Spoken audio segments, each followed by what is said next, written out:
Deus. Não sei por quê. Talvez não seja. Então vamos lá. O Matheus.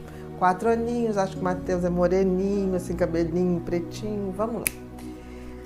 O que ela pode fazer? Primeiro, que tem que ver quando começou essa questão de roer unha. Esse roer unha, ele é basicamente uma marcação de nível alto de ansiedade. Então tem que ver se essa criança já tinha um nível alto de ansiedade que foi se intensificando, ou se foi uma coisa súbita que apareceu e vai denotar uma situação momentânea de aumento de ansiedade. E aí está dentro da família toda. Então tem que ver isso. Vamos supor que ele já tinha um nível de ansiedade. Crianças com nível de ansiedade alto fazem xixi na cama, a enurese noturna. Quando começam na escolinha, não sei se talvez ele já tenha ido pelo menos para creche, ou creche, né? Tem dificuldade de adaptação na escola, porque são crianças... a gente tem que lembrar que ansiedade e medo são duas coisas juntas. Então, são crianças mais inseguras, são crianças mais medrosas. Então, na hora de adaptar, seja na creche, na escolinha, no maternal, elas têm medo, porque começa tipo assim, será que minha mãe vai me pegar? Será que minha avó vai me pegar? Então, sempre são crianças que têm um pensamento mais negativo. Exatamente. Que aí tem que ver se isso começou de repente, junto com alguma questão familiar, uma doença na família, uma separação, ou a própria mudança de rotina que a pandemia trouxe. Tem que saber como é que é isso, como veio. Então, assim, outras características, a fobia social, né, que é mais a fobia escolar, começa como fobia escolar. Então, tem que ver se essa criança, que outros sinais de ansiedade. Por exemplo, quando ela tenha muita questão de comer, a comida é muito seletiva, porque tem crianças muito ansiosas, né? Que tipo assim, não come coisas muito grandes porque tem medo de engasgar, então tira a carne, fica na base do pirezinho, gosta de comidas mais, não é líquida, mas menos sólida. Né? Por isso que eu falei a coisa do pirê, do estrogonofe. Pastoso, né? Pastoso, mais pastoso. Então tem que ver se já não tinha esses sinais, a questão do xixi, tem que ver se não tinha medo do tipo assim, pai e mãe vai sair, onde é que vocês vão? Quando é que vocês voltam? Então essa gama de insegurança vem junto com isso. Quando chega ao ponto de estar roendo tudo, você já está chegando num ponto um pouquinho obsessivo. Seja lá como for esses medos, esses pensamentos negativos, estão se repetindo muito mais. E isso também tem que ver se na família não tem algum traço de pessoas perfeccionistas. Tem que ver outra coisa muito importante, se a criança, na hora de começar a soltar a fraldinha, começou a prender o cocô, fazer cocô em etapas. Porque isso também é uma característica controladora, ansiosa.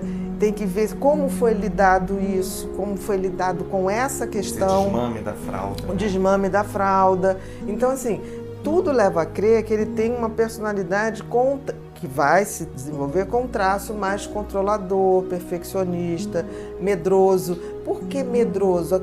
O controlador, ele tem tanto medo da novidade que ele começa a querer controlar tudo para não ser pego por uma coisa que provoque medo. Ou insegurança. Ele está muito novinho para já estar nessa coisa de roer unha, provavelmente ele já tem uma personalidade predisposta à ansiedade, ao perfeccionismo, ao controle. Aí tem que ver na família quem tem esse tipo de personalidade.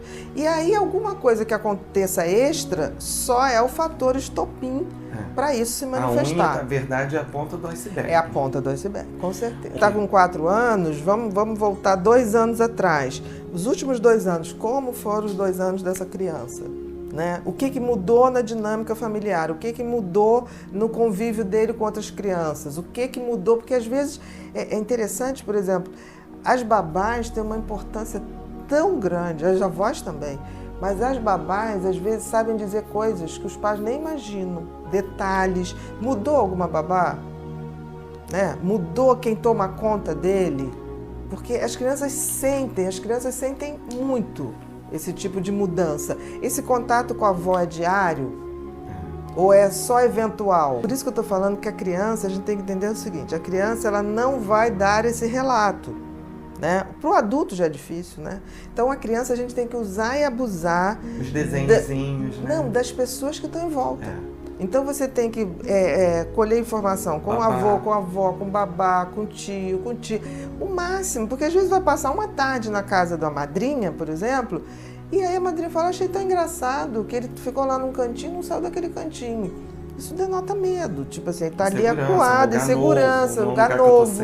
Ou então não quis fazer cocô, teve vontade, ficou prendendo. Então isso tudo é muito detalhista, por isso que eu digo, cuidar de criança, você é um universo muito maior. Muito, muito maior, porque você não conta com a informação direta, né? Você tem que ir pegando. E outra coisa, sempre, no caso dela, né? Tipo assim, conversar com esse neto da seguinte maneira, a gente sempre tem que colocar para a criança que a gente já passou por aquilo. Então, em algum momento, tomando café ou fez um bolinho que ele adora, e aí enquanto ele está comendo o bolinho, tipo assim, você sabe que a vovó já teve, na sua idade, a vovó tinha esse negócio da unha. Eu achei até que eu nem ia ter unha quando eu fosse grande, mas aí eu fiquei pensando, por que eu roía a unha na época? Aí eu falei, não, mas machuca. E aí aí ele vai dizer, vó, como é que você fez para parar? Sabe o que acontecia? Toda vez que eu pensava em roer a unha, eu lembrava de uma coisa boa. Aí aquilo, quando eu fui ver, eu já não estava roendo a unha. Então isso é interessante, essa coisa da criança se identificar que o que ela tem, você já teve. E aí ele começa a falar do que está afligindo e aí você pode chegar mais perto do nível. Porque na realidade, a gente tem que fazer a criança entender que o medo é bom, vai estar presente, mas que conforme a gente vai crescendo, ele vai sair. A gente vai crescendo a coragem. Então fazer esse balanço do medo e da coragem, porque sempre vai ter. E a gente vai ficando mais corajoso quando a gente vai enfrentando um medinho. E essa sinceridade de colocar que você já foi criança um dia, que as crianças têm muita dificuldade de achar que a avó, mãe ou pai já teve a idade deles. Então, contar essa fragilidade nesse sentido. Não, sim, assim, eu tenho muitos afilhados também, né? E todos viveram muito lá em casa, conviveram. E eu vou dizer uma coisa, nessa coisa do espelho, e que eles sempre falam, de sempre te vir trabalhar, sempre não sei o quê, a gente, para ser referência com criança, tem que ter honestidade, sinceridade e dar o nosso melhor, porque é isso que a gente vai dar de exemplo. Não tem educação sem exemplo. É porque a gente tem que lembrar que não se fala com criança, ainda mais eu sugiro até essa avó que faça isso. Na hora que for falar, esteja numa mesa, na mesma altura. Se tiver que sentar para ficar na altura, isso favorece, né? Então, eu sempre faço isso. Eu sempre me abaixo e reverencio as crianças. É importante que a gente entenda o seguinte. Primeiro, o TOC é um transtorno de ansiedade. Talvez o mais grave transtorno de ansiedade. Então, toda pessoa que tem a tendência a manifestar TOC é uma pessoa extremamente ansiosa. E uma ansiedade, ela sempre traz, uma ansiedade patológica, como é o TOC, ela sempre traz muitos pensamentos, e sempre pensamentos muito negativos. Por isso que a gente fala que é transtorno obsessivo, porque os pensamentos são obsessivos. E o que é pensamento obsessivo? Pensamento obsessivo é um pensamento que se repete, intrusivo, ou seja, se impõe no seu pensamento, mesmo você não querendo pensar naquilo. E tende a se repetir. E compulsivo, né? Porque você começa, a partir desse momento que você tem pensamentos muito negativos, você começa a fazer rituais, que são ações, tá? Para não pensar naquilo, ou para fantasiar que fazendo aquilo o pensamento negativo não irá se realizar. Quanto mais precoce a manifestação de TOC, mais grave a possibilidade desse TOC. E tem uma coisa que eu acho que as pessoas pouco conhecem, existem casos, um percentual muito pequeno, eu diria que é algo em 5%, no máximo, de casos de TOC que evoluem para psicose. É porque as pessoas acham que TOC é uma coisa muito simples, não é. O TOC é o pior transtorno de ansiedade que existe. E a maior ansiedade que uma pessoa pode sentir o tempo inteiro. Diferente do pânico, que é a maior intensidade que uma pessoa pode sentir de ansiedade num curto espaço de tempo, o TOC é a maior ansiedade, mas é o tempo inteiro.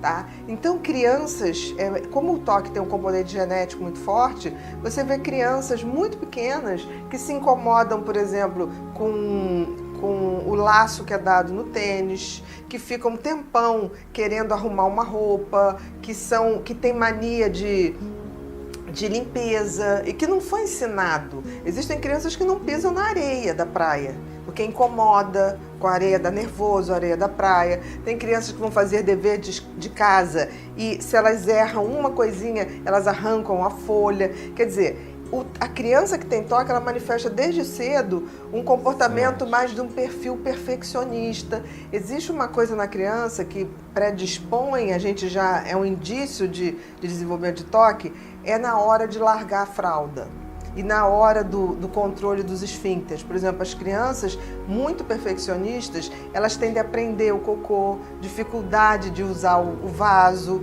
Então são aquelas crianças que prendem muito o cocô, quando vai ver, tá com vergonha que fez na fralda. Mas quando a mãe bota ali para fazer o cocô, não faz. Então, assim, essa coisa da retenção, né? Como se ela quisesse controlar. Porque, no fundo, o toque é a pessoa tão ansiosa que ela quer controlar tudo em volta dela para que ela possa não sofrer, entre aspas. O que não é possível. Então, é muito comum a gente ver isso em crianças, onde tem família, onde tem alguém que tem toque, não necessariamente pai e mãe, mas um avô, uma avó, um tio, uma tia, ou às vezes até um pai ou uma mãe. Então tem que ter muito cuidado para não estar reforçando essas atitudes. E a criança que tem toque, em geral, é uma criança muito medrosa, assim, no sentido de ter muita insegurança. Outra coisa que a gente observa muito na criança que tem toque é a criança que apresenta ansiedade de separação quando vai para a escola. Tem aquela dificuldade de adaptação, isso também é um sinal. Se vai desenvolver toque, a gente não sabe, mas a ansiedade de separação significa que aquela criança tem um nível de ansiedade muito mais alto do que aquela criança que entra ali e se adapta rapidamente. Então tem que ficar de olho. A criança que tem ansiedade de separação, a gente tem que estar de olho se não vai desenvolver toque. E uma outra coisa que pode vir muito associado com a criança que tem toque é a síndrome de Tourette. Que aí é um toque já com agravamento. A síndrome de Tourette é uma síndrome de tique. Né? E é um tique diferente, porque tem crianças que têm fases que elas têm tique, né? Ficam piscando de um lado, mas aquilo passa. A síndrome de Tourette é um tique diferente, porque ela tem o tique motor, de mexer, ou mexer o pescoço, ou repetir, ou piscar o olho, mas isso tem sempre acompanhado um tique vocal. Então é muito comum a criança ter o tique e ficar assim... Tem sempre um tique vocal. Isso caracteriza a síndrome de Tourette. Isso é muito intenso. E você ter o toque com esse tipo de tique predispõe um toque mais grave. Então, são coisas que a gente tem que observar. E a criança com toque sofre muito, requer tratamento. Se isso não tinha antes... Não, disse que foi desenvolvido depois. Não. Então, se isso tem meses, provavelmente tem meses, porque está na pandemia, o que acontece é que esse luto, da maneira que foi, e a questão da perda com Covid tem uma coisa muito agravante.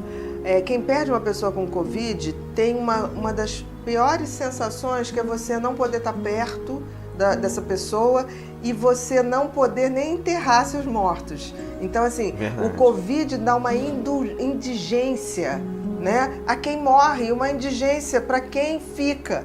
Porque você deixa, por exemplo, se esse avô foi internado no hospital, ficou entubado, nunca mais ninguém pôde vê-lo. Quer dizer, ele morre sozinho, na hora de enterrar você não pode ver, porque te entregam um saco preto para ser enterrado, e também a criança não pode. Então, assim, o luto já é difícil, mas o luto que não é realizado dá uma ansiedade, porque essa criança devia gostar muito desse avô e deve estar perguntando, como assim? Ele saiu de casa, tinha uma tosse e ele nunca mais voltou, e me disseram que ele não vai voltar. Quer dizer, isso não é toque, isso me parece um momento de muita ansiedade, de muita angústia, que está se manifestando como toque.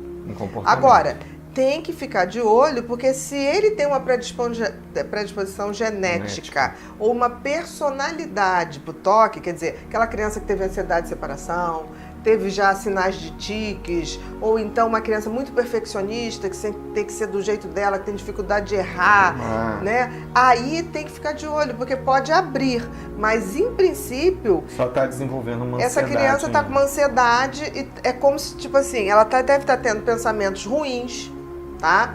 E o medo de que esses pensamentos se tornem verdade, ela está fazendo rituais. Foi o jeito que ele encontrou de tipo assim, bom, se eu passar 3 vezes por aqui não vai acontecer nada com meu pai. Se eu passar 3 vezes por aqui não vai acontecer nada com minha mãe. Porque ele deve estar apavorado. Tipo assim, porque as pessoas que têm Covid saem de casa com uma ligeira tosse e falta de ar. Isso por uma criança que convive com quem tem asma não é nada. Só que tem que isso é diferente. Então assim, não sai de casa moribundo, não é isso. A pessoa sai de casa andando, falando, brincando. Vovô vai voltar logo, fulano vai voltar logo. Então assim, é muito, muito duro. Então, não me parece. Não parece, né? Vamos ver quanto tempo isso vai durar. Ela tem que procurar uma terapia para ele abrir isso, para ele fazer esse simbolismo. Ele, de alguma maneira, ele vai ter que reenterrar esse avô, entender o que é reenterrar, que eu vou dizer assim, fazer um ritual de despedida. Tipo assim, olha, vamos fazer uma cartinha, vamos enterrar aqui no quintal, num lugar bonito, vamos acender uma velinha, vamos nos despedir, diz que você adoraria ter ido lá, não pôde ir, porque foi proibido, mas que você tem o maior respeito por ele e que ele vai estar, de onde ele estiver, ele vai estar, sempre olha para o céu e pede por ele para te ajudar, que ele vai te ajudar, que o vovô não deixou de existir, ele só não está visível para você e para a gente, mas que a vida continua, que um dia você vai se encontrar com ele. Ele tem que ser amparado nesse medo, porque ele está com medo do vácuo. Porque assim, com 8 anos, em geral, a gente nunca lidou com morte. E aí quando lida com uma coisa que você sai vivo, normal, porque o Covid você fica normal muito tempo, e aí não volta, e não tem um ritual de despedida, isso é motivo de muita ansiedade. Então tem que observar. Eu indicaria ver um terapeuta que ele pudesse botar isso para fora, até porque talvez a mãe, o pai, a família não estejam nem aptos para dar esse retorno, porque também estão com as suas dores, mas não caracteriza necessariamente um toque. Agora, se isso começar a se estender, ou se ele tinha uma predisposição, se tem uma predisposição na família, se ele tinha uma ansiedade de separação quando começou a escolinha, se ele tinha tiques, se ele tem essa coisa perfeccionista, é começar a ficar de olho para isso não se desenvolver. Existe, claro. Existe. O toque é muito difícil você não fazer medicação, porque é um nível de ansiedade grave e não tratar o toque é uma grande besteira, porque o toque não tratado, ele só piora e pode evoluir para psicose lá na frente. Então, tratar toque é uma obrigação da gente, porque é um sofrimento terrível.